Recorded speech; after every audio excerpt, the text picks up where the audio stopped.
and on we'll go.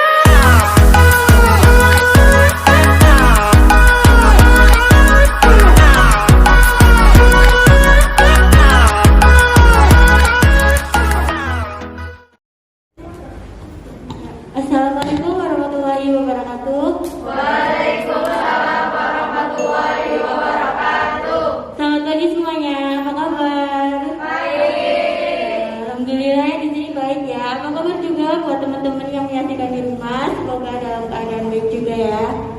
Oh ya, hari ini ada peringatan Hari Kartini. Ya.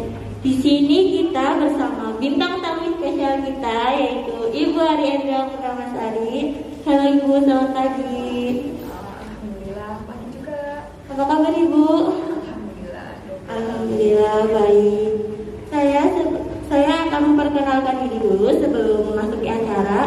Perkenalkan, saya Tasya Andrani sebagai moderator yang akan membimbing acara ini. Oh iya, ini kan Hari Kartini ya. Kita akan bahas tentang Kartini nih. Kalian pada ingat nggak hari ini Hari Kartini? Ingat ya. Alhamdulillah ingat. Oh, berhubung Hari Kartini, kita mau nanya-nanya pendapat Ibu Ari. Oh ya, untuk pendapat Bu Ari, apa sih itu Raden Ajeng Kartini itu? Sebelumnya, bismillahirrahmanirrahim. Assalamualaikum warahmatullahi wabarakatuh. Waalaikumsalam warahmatullahi wabarakatuh. Terima kasih hari ini saya diberi kesempatan untuk bertemu dengan anak-anakku sekalian. Kartini-kartini masa depan yang akan meneruskan estafet perjuangan kami. Ya, terima kasih. Mudah-mudahan acara talk show ini bisa bermanfaat buat kita semua. Oke. Mbak Tasya, ya, hari ini kita memperingati Hari Kartini, ya. Arti Kartini sendiri bagi ibu melihat sosok Kartini itu sebagai sosok wanita yang sangat menginspirasi, ya. Beliau adalah seorang wanita yang pintar, cerdas, mandiri, dan independen. Mungkin selama ini kalian mengetahui ketika mulai dari SD ya, di bangku sekolah, setiap tanggal 21 April diperingati sebagai Hari Kartini. Sementara sampai saat ini kita pun belum pernah melihat wajah Kartini kecuali lewat gambar. Yang kita rasakan adalah perjuangannya. Itu seperti itu. Jadi ibu melihat sosok Kartini itu sebagai sosok wanita yang tangguh, wanita yang pintar, wanita yang cerdas, menginspirasi, dan wanita yang independen. Seperti itu Mbak Tasya. Semoga kita bisa jadi Kartini masa kini yang meneruskan perjuangan Ibu era Kartini ya Bu. Amin, amin. Untuk itu kan kita tadi membahas tentang apa itu Raden Ajeng Kartini ya. Terus di sini kenapa sih tanggal 21 itu dipilih untuk memperingati Hari Kartini? Mungkin dari anak-anakku sekalian ada yang tahu kenapa tiap tanggal 21 April diperingati sebagai Hari Kartini? Ini saja ya. Kenapa kita peringati sebagai Hari Kartini? Yang pertama, mari kita kembali menengok sejarah ya, bahwa ibu kita Kartini dilahirkan di Jepara pada tanggal 21 April 1879 ya. Beliau adalah putri dari Bupati Jepara, yaitu Raden Mas Adipati Seno Sosroningrat ya. Beliau dilahirkan dari seorang keluarga priayi ya. Kalau zaman Belanda dahulu ada kasta-kasta, ada pribumi, ada priayi, dan Kartini ini termasuk dari keluarga ningrat ya. Oleh karena itu salah satunya kenapa kok diperingati sebagai Hari Kartini, yang pertama karena ibu kita Kartini lahir pada tanggal 21 April. Yang kedua, sesuai dengan ketika masa Presiden Soekarno mengeluarkan surat keputusan Presiden nomor 108 yang di situ menetapkan bahwa Ibu kita Kartini ditetapkan sebagai pahlawan kemerdekaan nasional. Ya, itu yang alasan yang kedua. Dan yang ketiga, ada beberapa alasan yang memang sangat urgent. Kenapa kita harus memperingati kembali, mengingat kembali perjuangan Ibu kita Kartini? Satu, kira-kira ada yang tahu kenapa? Atau kalian hanya tahu Ibu kita Kartini kalau tanggal 21 saya peringati menggunakan kebaya, kemudian ketika dulu mungkin SD kalian menggunakan sanggul, mungkin kalian baru sampai di tahap itu. Tapi ini ketika kalian sudah SMA, kalian harus mengetahui kenapa kita memperingati Hari Kartini. Salah satunya adalah bahwa Kartini itu yang pertama dia memperjuangkan hak-hak perempuan. Ya, mungkin kalau tidak ada Ibu kita Kartini yang memperjuangkan hak-hak perempuan, kita sebagai kaum wanita masih seperti kaum yang terpinggirkan atau termarginalkan itu. Namun dengan adanya Ibu kita Kartini yang beliau dengan sosoknya ya, jadi membicarakan terkait dengan emansipasi wanita, sehingga saat ini kita bisa merasakan kebebasan untuk berprestasi, berkarir, kebebasan untuk mengenyam pendidikan yang layak. Jadi itu yang pertama ya. Kemudian yang kedua, Kartini juga menyetarakan derajat perempuan ya. Zaman dahulu Kartini itu melihat bahwa orang-orang pribumi mereka pendidikannya malah tidak boleh sekolah. Yang boleh sekolah hanya dari kaum priai atau kaum ningrat ya ketika zaman Belanda. Dari situ Kartini kecil mulai berpikir, dia melihat dengan kondisi sekelilingnya. Kenapa orang-orang pribumi tidak boleh mengenyam pendidikan yang layak? Padahal dengan membaca dan menulis itu adalah bagian pertama ya untuk kesuksesan seseorang. Nah, dari sinilah akhirnya Kartini berpikir untuk bisa menyamakan atau menyetarakan derajat perempuan dengan laki-laki dalam hal pendidikan. Itu yang kedua. Kemudian yang ketiga yaitu melawan patriarki. Apa itu patriarki? Ya, zaman dahulu laki-laki itu lebih dominan atau lebih didahulukan daripada perempuan. Jadi perempuan itu tugasnya hanya sumur, kasur, ya di dapur. Ya, mereka tidak boleh mengenyam pendidikan yang layak.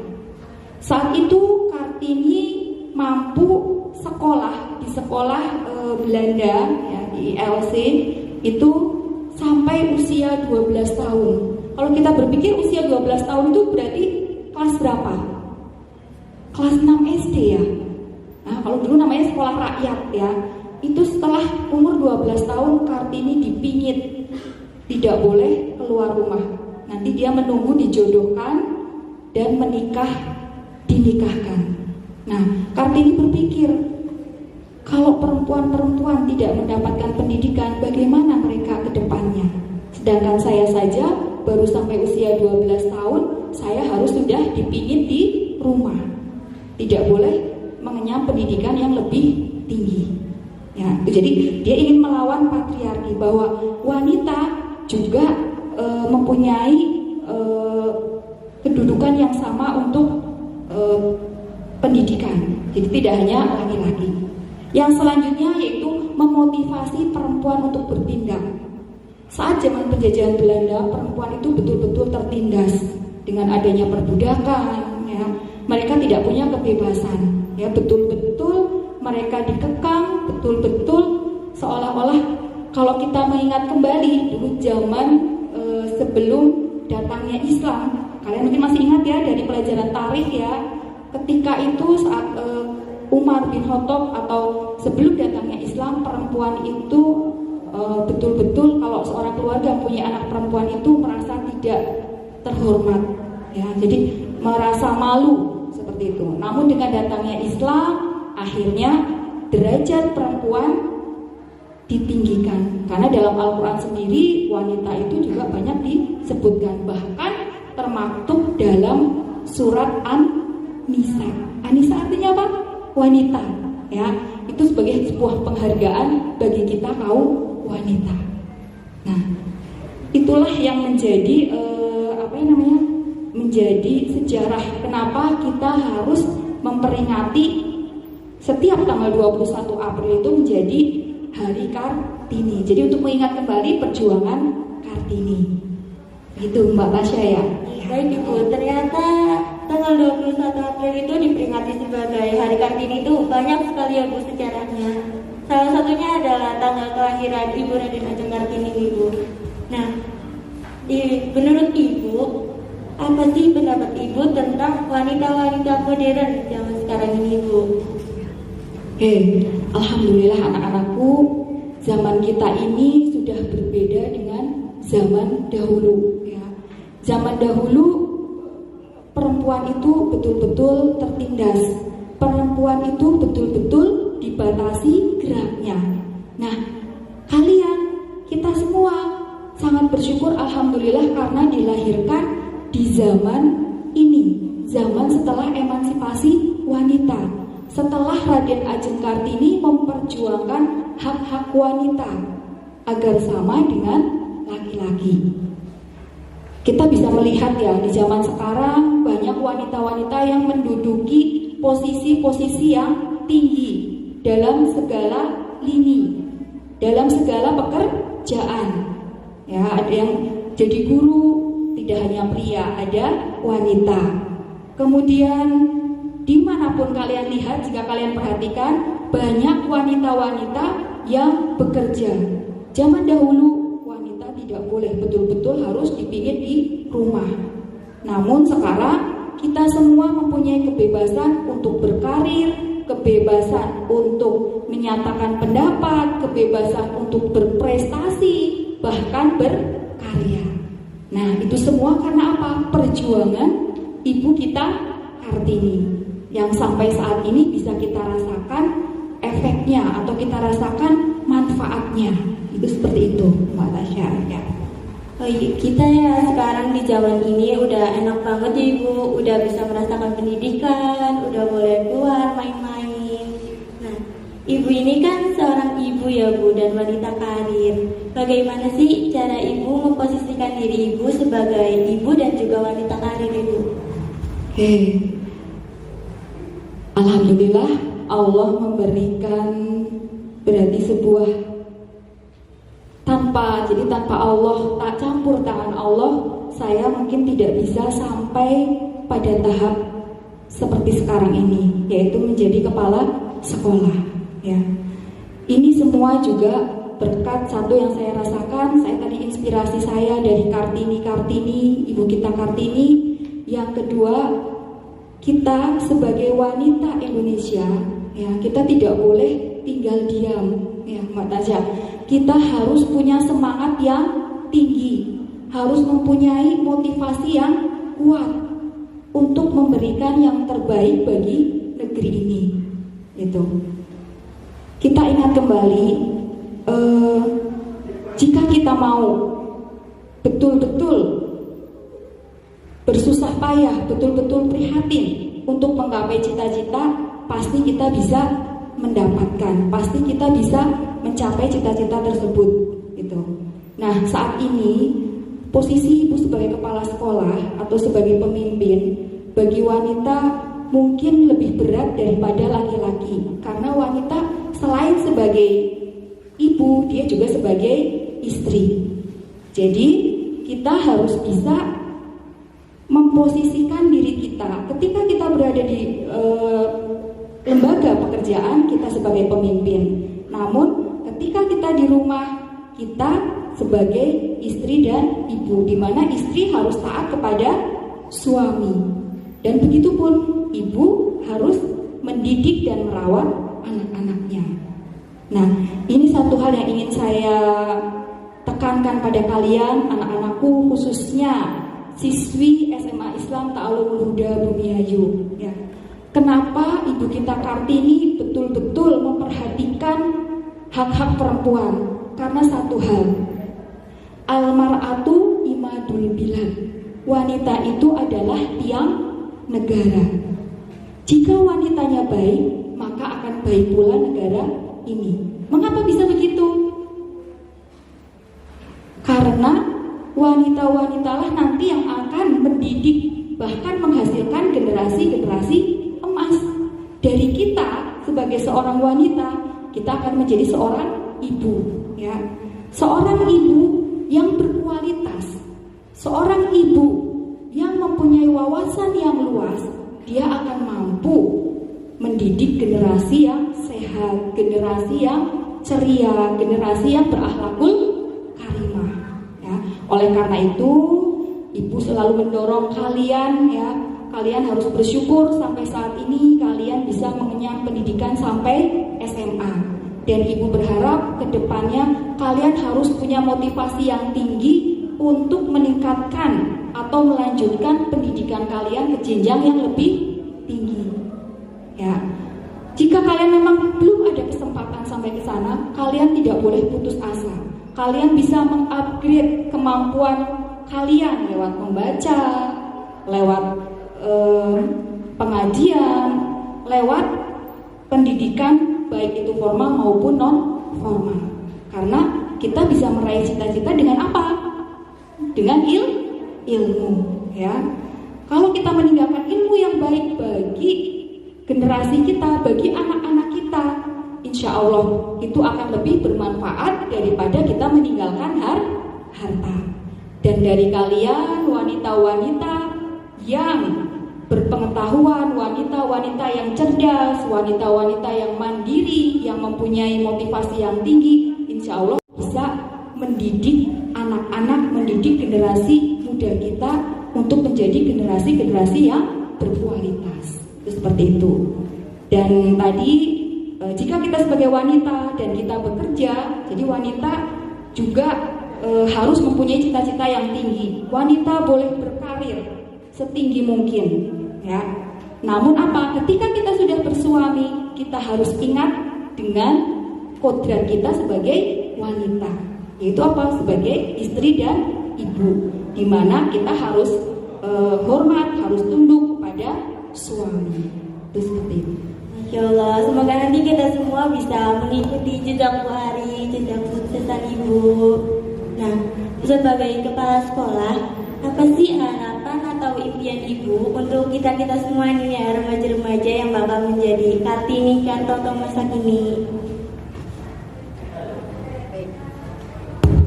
Harapan Ibu sangat banyak, ya, sangat besar sekali kepada kalian, khususnya siswi-siswi SMA Islam Ta'alumul Huda Bumiayu.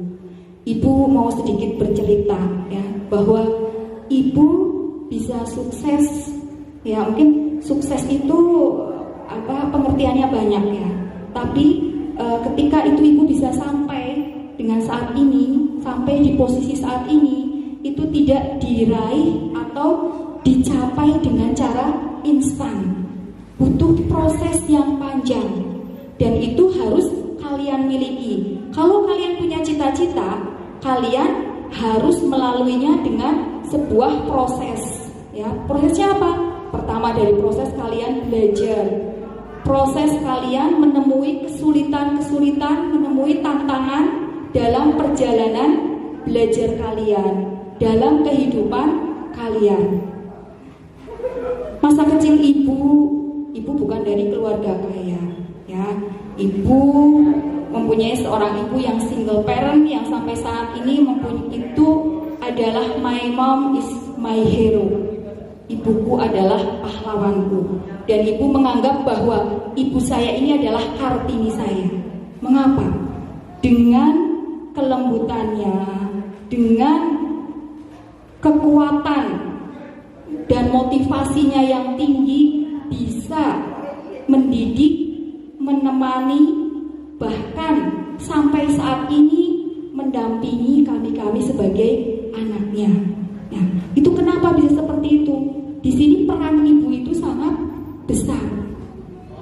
Ibu tanya, ketika kalian sakit, kira-kira kalian akan curhat atau akan menemui siapa? Atau siapa yang akan kalian mintai untuk merawat? Biasanya siapa? Ibu, ya. Jadi jarang anak yang sakit itu larinya pada bapak. Mungkin siswa putra juga seperti itu ya. Ketika kalian sakit, kalian pasti akan larinya pada ibu. Karena di sini ibu yang tahu, bahasa ibu yang akan bisa diterima oleh anak-anaknya. Ibu dengan kelembutannya, dengan kasih sayangnya mampu menggugah, mampu memotivasi anak-anaknya untuk terus berhasil. Nah, dari sini kalian harus mampu meneruskan perjuangan ibu-ibu kalian. Kalian harus mampu mengambil hikmah, mengambil apa yang sudah mereka lakukan untuk kalian, ya. Nah, waktu itu ketika ibu kecil, ibu yang mendidik, ibu yang mengarahkan sampai ke jenjang perguruan tinggi, dan itu tidak dengan mulus-mulus saja. Banyak halangan dan rintangan yang harus dihadapi, baik itu rintangan kehidupan, rintangan dari masyarakat, dan rintangan dari berbagai hal, ya. Tidak ada sebuah kesuksesan itu bisa terjadi tanpa adanya perjuangan yang kuat, tanpa adanya semangat yang tinggi. Kalau kalian bermalas-malasan, yakin kalian tidak akan bisa mencapai cita-cita kalian. Ya, jadi ijhad wala taksa, bersungguh-sungguhlah dan jangan malas. Wala taku gofilan, dan janganlah kalian melalaikan atau menunda-nunda tugas kalian. Fanada matul uqba lima yatakasal, maka penyesalanlah yang akan kalian alami di akhir nanti. Ya, jadi nggak ada penyesalan itu datangnya di awal, ya. Penyesalan itu pasti datangnya di akhir, ya. Nah, dari sini ibu berharap kepada siswa-siswi SMA Islam, kalian harus terus maju, ya. Meskipun rintangan apapun, meskipun kalian mempunyai masalah dalam keluarga, masalah dalam finansial, masalah dalam sosial adaptasi, kalian harus mampu melalui itu semua. Karena ketika kita mampu keluar dari masalah, itu yang menjadikan kita semakin kuat, ya. Kalian bisa melihat, kalau kita lurus-lurus saja, kita enak-enak saja, saya yakin kalian tidak akan menjadi orang-orang yang kuat, orang-orang yang tegar. Namun dengan banyaknya masalah yang kalian hadapi, yang kalian lalui, kalian akan mencoba untuk mencari solusi. Dan disinilah kalian akan menjadi semakin kuat, semakin tegar, dan kalian tidak akan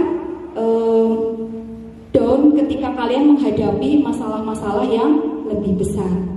Nah, ibu berharap ke depan kalian menjadi Kartini-Kartini yang mampu menginspirasi, baik itu teman, menginspirasi keluarga, menginspirasi masyarakat, dan kedepannya kalian mampu menjadi wanita-wanita yang mandiri dalam segala hal, ya. Meskipun suatu saat kalian akan berumah tangga, kalian mempunyai suami istri, tetap wanita itu dituntut untuk mandiri.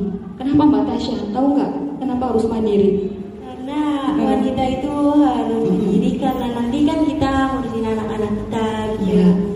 Karena nanti kita juga bisa bantuin suami atau Betul, ya, betul Mbak Tasya, ya. Jadi kenapa kita harus mandiri? Karena ketika sudah berkeluarga, banyak problem-problem, banyak tantangan, banyak ujian-ujian yang harus dilalui. Satu apa?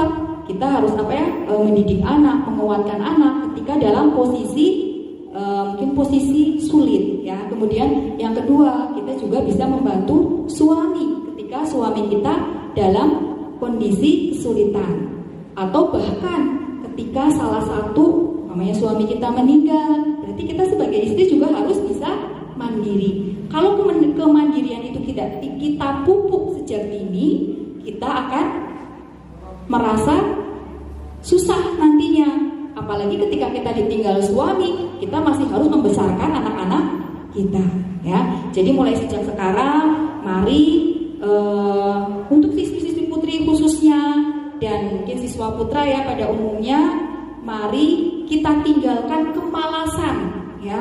Kita buang kemalasan untuk menuntut ilmu. Saat ini tugas kalian adalah menuntut ilmu, ya. Buang kemalasan, ingat kembali aku punya cita-cita, dan cita-cita itu harus aku capai. Karena orang kalau nggak punya tujuan, nggak punya cita-cita, hidupnya akan datar-datar saja. Dia tidak mempunyai suatu tujuan yang harus dia capai. Seperti itu, ya.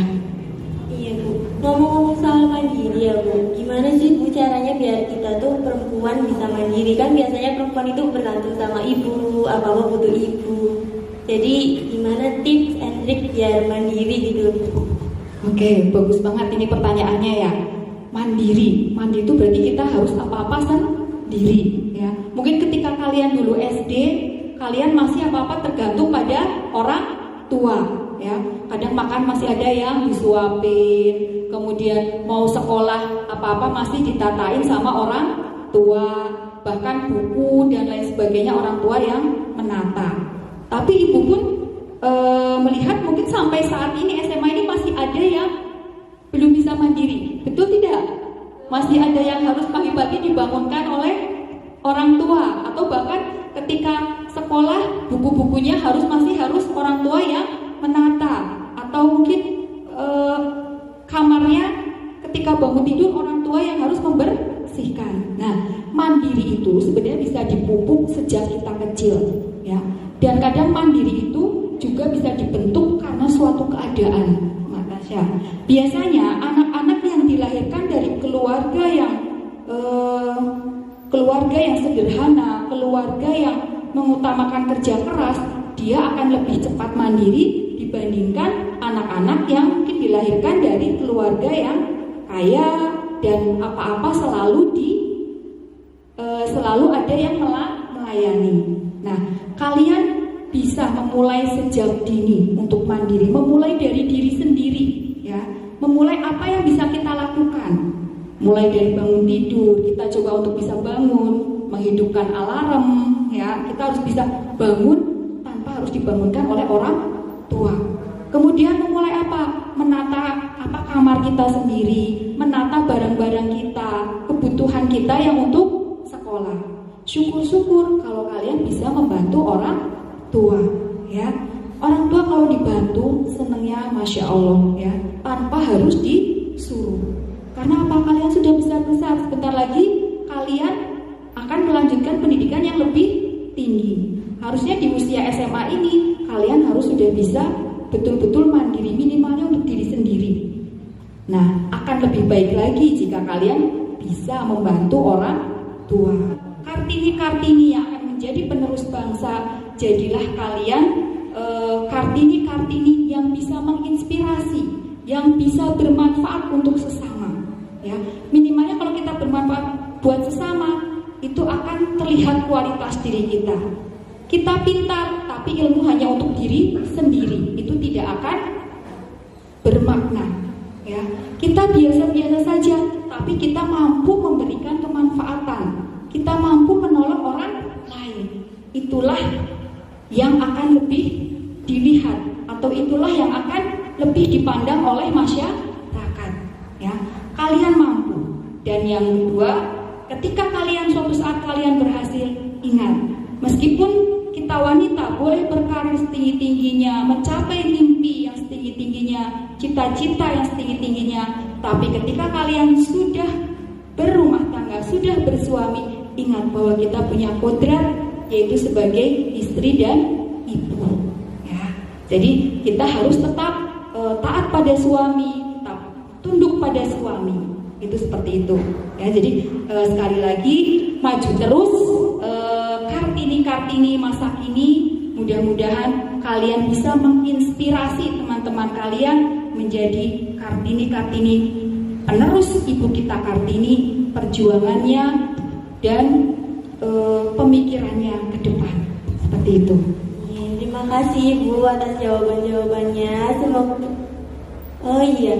Oh ini Bu, kadang-kadang ada kasus kayak gini Bu. Kan kita kan sebagai wanita ya Bu, pasti pengen banget sekolah tinggi gitu.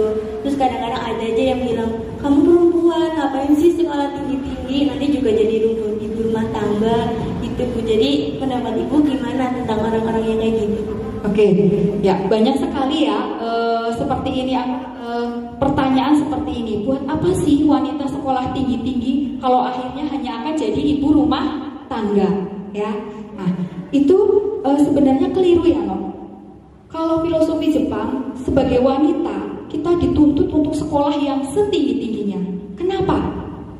Karena dari wanita ini, dari ibu ini kita akan melahirkan anak-anak, melahirkan generasi-generasi yang pada akhirnya mereka yang akan meneruskan estafet perjuangan bangsa ini.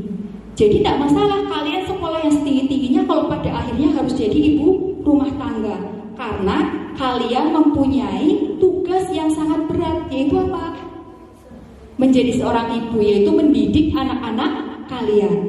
Seorang anak yang berkualitas, seorang anak yang pintar, itu akan lahir dari ibu-ibu yang mempunyai wawasan yang luas, ibu yang mempunyai ilmu yang tinggi.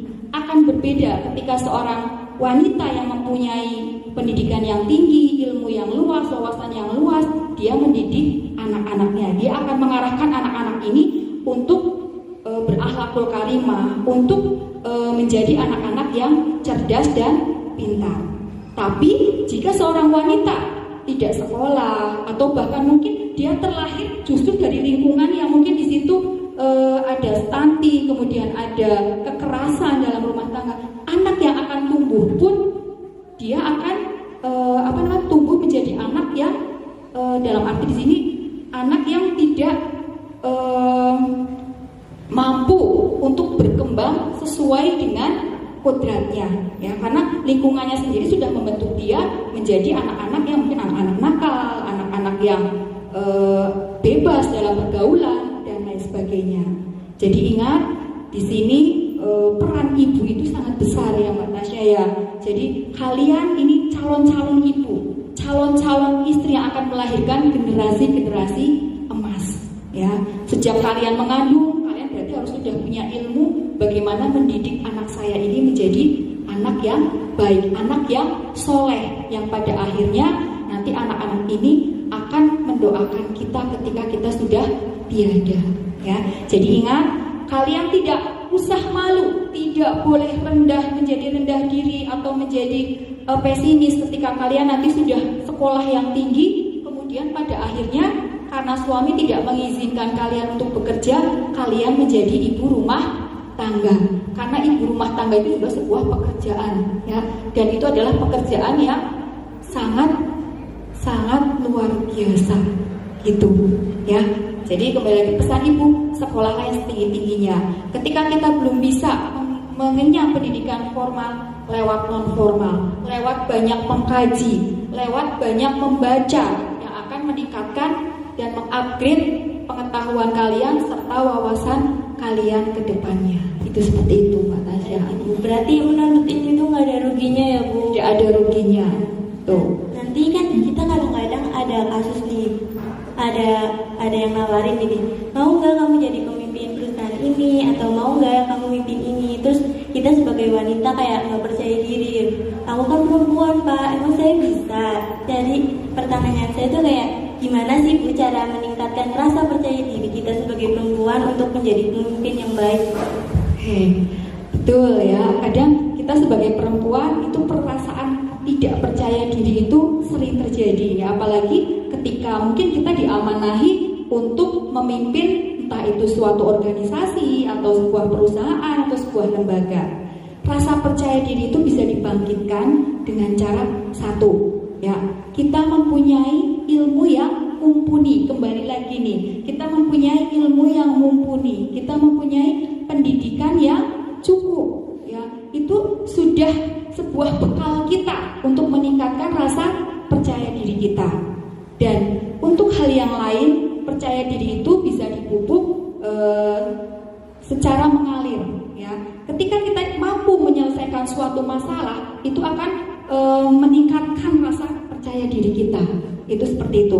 Dan kita sebagai wanita harus belajar atau harus mampu untuk keluar dari zona nyaman, ya. Karena seorang pemimpin dituntut dia mampu keluar dari zona nyaman, ya. Karena di sini seorang pemimpin itu dia akan menghadapi berbagai macam masalah, ya. Tidak hanya satu, tapi berbagai masalah, dan itu masalah itu baik dari yang kecil sampai yang besar. Di sini dituntut kemampuan kita untuk peka pada keadaan, untuk untuk selalu mengupgrade ilmu yang kita miliki, seperti itu.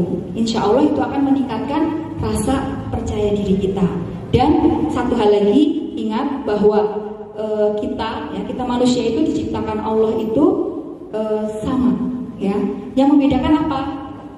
Inna akramakum indallahi atqakum. Jadi kalau ingat pada itu, percaya diri kita akan meningkat kembali. Dan kita ingat bahwa kita sedang diamanahi oleh suatu tugas itu yang harus diselesaikan. Itu seperti itu.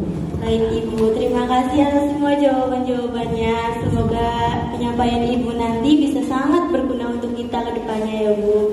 Ya sayangnya waktunya harus berhenti sampai di sini. Padahal kita masih pengen banget sharing-sharing sama Ibu. Dan untuk selanjutnya kayak ada nggak nih yang mau bertanya sama Bu Ari tentang apa gitu? Monggo yang mau bertanya. Oke, silakan.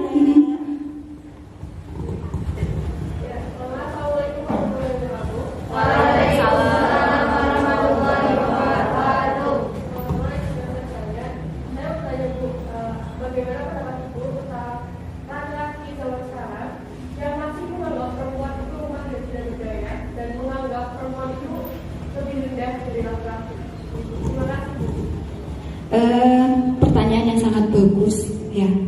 Jadi perjuangan Kartini. Jadi perjuangan Kartini dulu ya. Dulu tadi ada salah satu yang Ibu sebutkan, yaitu melawan patriarki. Itu zaman Belanda dahulu, kedudukan laki-laki itu lebih didahulukan, sehingga sampai saat ini pun mungkin masih ada laki-laki yang menganggap bahwa wanita itu mungkin merupakan kaum yang tidak sama gitu, atau derajatnya tidak sama dengan wanita. Kalau kita mampu berdiskusi ya dengan laki-laki tersebut, dengan kita berikan dia masukan ya, bahwa wanita dan pria itu diciptakan sama oleh Allah Subhanahu wa Ta'ala. Yang membedakan adalah ketakwaannya. Kita sama-sama diminta untuk menuntut ilmu, ya, baik wanita maupun pria. Ya, jadi tidak ada perbedaan antara wanita dan pria dalam hal pendidikan. Semuanya harus menuntut ilmu yang setinggi-tingginya. Kemudian yang membedakan sebenarnya wanita dengan pria apa? Allah memang menciptakan wanita dan pria dengan kodrat masing-masing, dan laki-laki sebagai ar-rijalu qawwamuna 'alan nisa.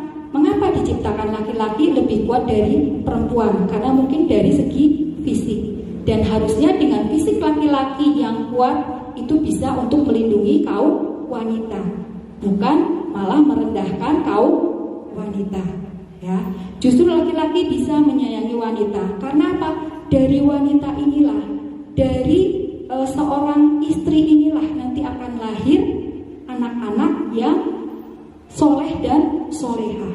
Kalau seorang laki-laki menempatkan wanita atau memandang wanita itu rendah, kemudian memandang wanita itu sebelah mata, itu akan menimbulkan persepsi lain bagi anak-anaknya nanti. Jadi mumpung di sini ada kaum laki-laki, ya, mulai dari sekarang kalian harus tahu bahwa kalian diciptakan Allah dengan fisik dan kekuatan kalian, bukan untuk merendahkan wanita.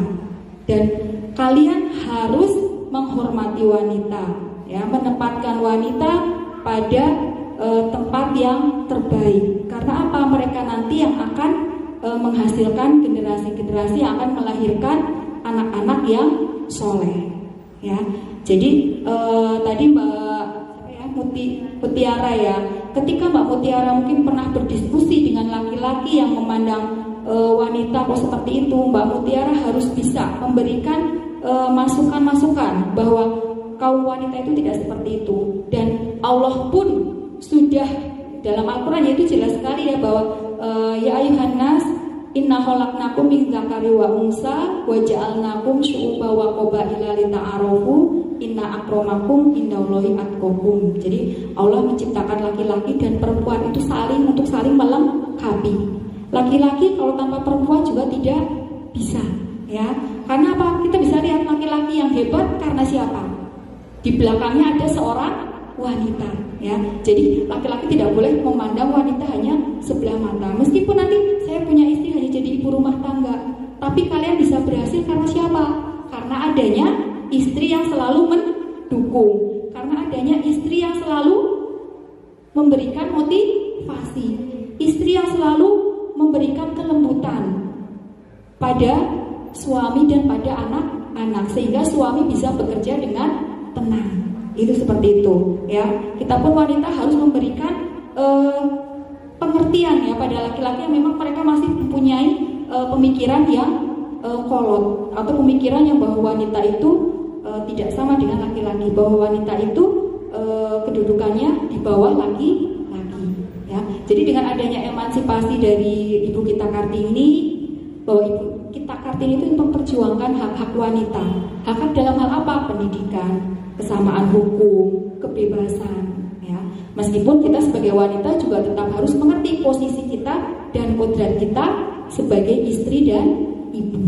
Itu seperti itu. Baik, terima kasih Bu atas jawabannya. Ada lagi yang mau bertanya? Monggo. Ya, oke, silakan. Assalamualaikum warahmatullahi wabarakatuh. Sebelumnya perkenalkan, nama saya Budi Afandi dari perwakilan kelas 1151. Saya ingin bertanya, dari emansipasi wanita itu sendiri, apakah memiliki dampak negatif bagi kita? Jika bagaimana cara kita mengatasinya? Terima kasih Mas Afan, ya. Jadi pengertian emansipasi sendiri sebenarnya apa sih? Kenapa Ibu Kita Kartini kok dulu benar-benar memperjuangkan emansipasi dan kesetaraan gender, ya. Jadi emansipasi sendiri itu ada pembebasan dari perbudakan, ya. Dulu zaman dahulu kan karena kita dijajah Belanda, ya, kita betul-betul diperbudak, pribumi, apalagi perempuan itu betul-betul tidak boleh mengenyam pendidikan yang layak, gitu. Dan mereka diposisikan sebagai wanita itu hanya dapur, sumur, kasur, intinya dipijit di rumah, gitu. Nah, Ibu Kita Kartini itu ketika menyuarakan emansipasi sebenarnya intinya tidak ingin akhirnya melawan laki-laki, ya. Nah, ini di sini nih banyak yang memahami emansipasi itu kadang keliru, ya. Ada yang bahwa ini saya harus sama nih, hak saya sama laki-laki, ya. Sampai mungkin terkait dengan waris, ini kan ada emansipasi, warisnya harus sama, hak waris putra dan putri harus dibagi dua, ya. Padahal dalam Al-Quran sendiri sudah ada ketentuannya bahwa kalau wanita itu hanya satu, kalau laki-laki bagiannya dua. Itu artinya apa? Karena laki-laki membawa istri. Sedangkan kalau wanita, kenapa dia dapat satu? Karena haknya warisan itu hanya untuk diri sendiri. Sebenarnya itu sudah diatur. Nah, yang disuarakan Ibu Kita Kartini terkait emansipasi itu adalah persamaan hak untuk pendidikan. Jadi bahwa wanita pun harus bisa mengenyam pendidikan yang layak, gitu loh. Karena apa? Ibu Kita Kartini memandang bahwa wanita ini akan menjadi pilar utama pendidikan anak, ya. Kalau laki-laki bekerja, ya, kadang nggak sempat untuk mendidik anak. Nah, ibu-ibu sebagai pendidik anak dia harus pintar. Kalau ibunya nggak pintar, anaknya mau jadi apa? Begitu, ya. Nah, ini yang harus dipahami semua. Jadi emansipasi itu ada batasan-batasannya juga. Kita sebagai wanita boleh meraih cita-cita yang setinggi-tingginya, meraih karir ketika kita belum mempunyai suami. Ketika kita sudah berkeluarga, sudah mempunyai suami, seorang wanita jika bekerja harus izin suami. Ketika diperbolehkan, kita boleh bekerja. Jadi artinya suami itu ridho. Tapi ketika suami tidak memperbolehkan, kamu di rumah mendidik anak-anak, kita pun harus nurut pada suami. Mungkin kalian juga harus kreatif. Meskipun suami kok menyuruh saya di rumah, saya pun tetap bisa produktif. Kalian bekerja dari rumah, ya, dengan berwira swasta. Apalagi saat ini dengan teknologi ya yang sudah semakin maju, kalian bisa hanya lewat HP jualan apa, ya, nanti yang mengirim dari ojol dan lain sebagainya. Kita posisinya bisa tetap di rumah. Jadi meskipun kita di rumah, kita bisa tetap produktif. Itu seperti itu ya Mas ya. Jadi yang harus dipahami juga oleh wanita-wanita masa kini, bahwa kita memahami emansipasi itu jangan sampai kebablasan, bahwa segala sesuatunya kita tuntut harus sama dengan laki-laki. Karena kita kodratnya memang ada hal-hal yang tidak bisa disamakan dengan laki-laki. Itu seperti itu ya Mas. Baik Ibu, terima kasih. Dan untuk pertanyaan selanjutnya, yaitu pertanyaan terakhir, monggo barangkali ada yang mau tanya lagi. Ya, monggo Mbak Kesa.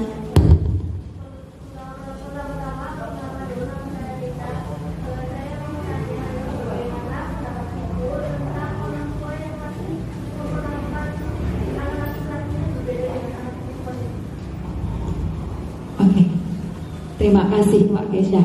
Ya. Nah, inilah tadi pentingnya pendidikan, ya no. Tadi Mbak Kesha bilang bagaimana kita menghadapi orang tua yang masih memperlakukan anak laki-laki dan perempuan itu dibedakan. Disinilah pentingnya seorang wanita itu punya wawasan yang luas, punya pendidikan yang tinggi. Jadi cara pandang dia akan berbeda. Bahwa ketika kita mempunyai anak laki-laki dan perempuan, kita harus sama perlakuannya, ya, perlakuan dalam hal apapun harus sama, kecuali untuk hal-hal yang memang tadi yang Ibu cerita kaitannya warisan, memang itu sudah diatur antara putra dan putri berbeda, ya. Tapi kalau dalam hal pendidikan, ya kita sebagai orang tua harus sama-sama membekali anak-anak kita, baik laki atau perempuan, dengan pendidikan yang layak, pendidikan yang maksimal, karena itu bekal mereka untuk kedepannya, ya, untuk bekerja, untuk nanti ketika berumah tangga. Tapi ketika kita sebagai mungkin wanita, pendidikan kita rendah, wawasan kita juga terbatas, akhirnya apa?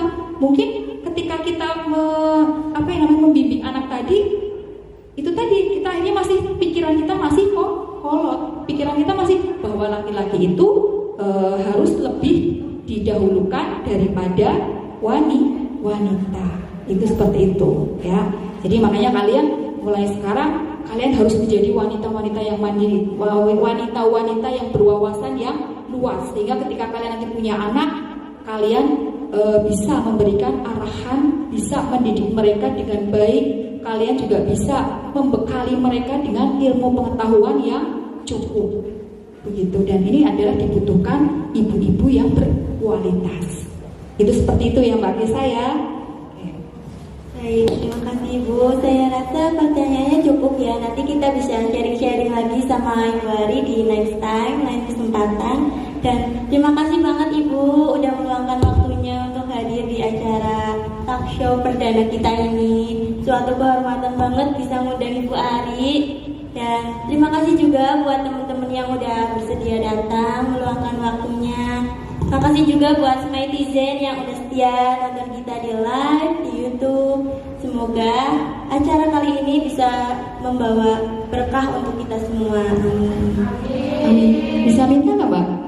Karena ini kita momennya Hari Kartini, Ibu bikin kita nyanyi Ibu kita Kartini bareng-bareng ya. Jadi kita mengingat kembali perjuangan Kartini yang akhirnya Kartini namanya dibuat oleh W.R. Supratman dan diabadikan dalam bentuk lagu. Bisa kita nyanyi bareng-bareng? Oke. Yuk kita mulai 1, 2, 3. Ibu kita Kartini, putri sejati,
kasih. Saya ingat sekali lagi pesan Ibu, mari kita menjadi Kartini-Kartini yang mampu menginspirasi, Kartini-Kartini yang mampu melahirkan generasi-generasi emas untuk masa yang akan datang. Oke? Terima kasih. Terima kasih Ibu. Jadi kita tutup acara ini ya. Saya sebagai moderator mohon maaf apabila ada kata-kata atau perbuatan yang kurang diperkenan di hati kalian semua. Wabillahi taufiq wal hidayah. Wassalamualaikum warahmatullahi wabarakatuh.